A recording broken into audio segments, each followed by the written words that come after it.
All right, I will be doing 2 shows today, but this first one, I was debating if I wanted to have it be the first segment of my show, but I thought out of respect for Brandon Sauer, I was like, I think I'm going to have it just be its own show. So let me set this up for you guys. So when you work in radio, you have a lot of people that jump on the bandwagon, right? You have a lot of people that want to be your fan.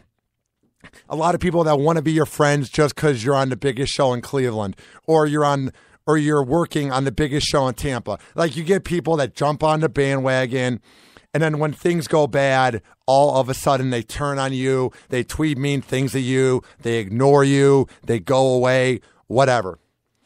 But there was this event for the previous show I worked on called the Holiday Hangover. And I met this kid, and I remember I was at the bar getting a beer, right? And this kid comes up to me, and he's like my age, and he's so geeked out to meet me.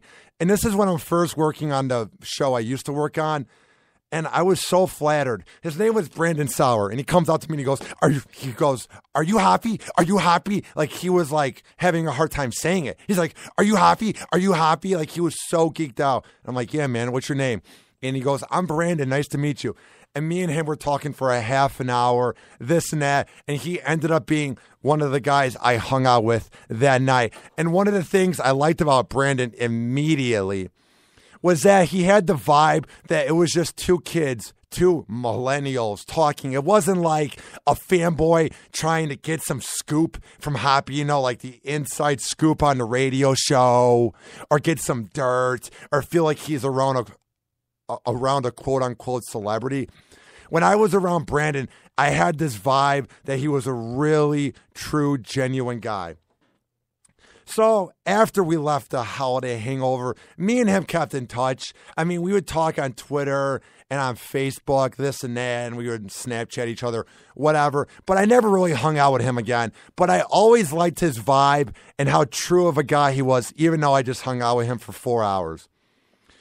So after I got let go by the show in March, a lot of fans turned on me. A lot of fans became really douchey. They had big egos, and you saw their true colors.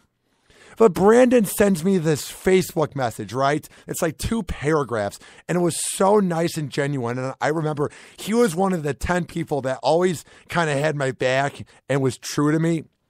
So we kept in touch. When I moved to Tampa, he said he was happy for me. When I began doing happy hour down here, he was happy for me. And he would listen to every show and just say what he thought about it. And that really flattered me because not that many people my age are into talk radio. So when there's someone my age that loves what I do, I was just a phone screener on a radio show. That's all I was. I worked promotions at 102.5 The Bone. I'm not some celebrity, but the fact that he was so flattered to talk to me, to get my Snapchat name, this and that, it always meant a lot to me.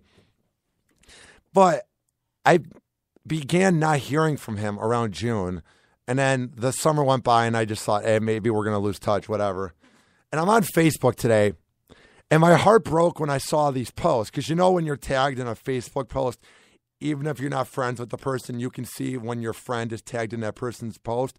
And I begin seeing a bunch of posts for Brandon's birthday, but it's all in past tense. It's like, this would have been your 21st birthday, or we miss you. And I'm going, did Brandon die? So I go on his Facebook, and sure enough, he passed away of a car crash on June 1st, which is kind of eerie because I remember I was talking to him in late May, just because I have a weird memory. So it's weird to think that a week later he passed away, and for the last 3 months he's been gone while I've been living, if that makes sense.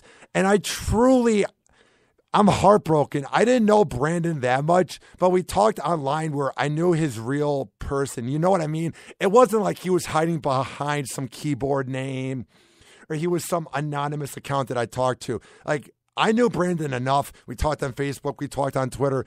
So when I heard the news that he passed away on June 1st, because I looked it up online, I'm so sad. You know what I mean? Because he was around my age. He was a true fan.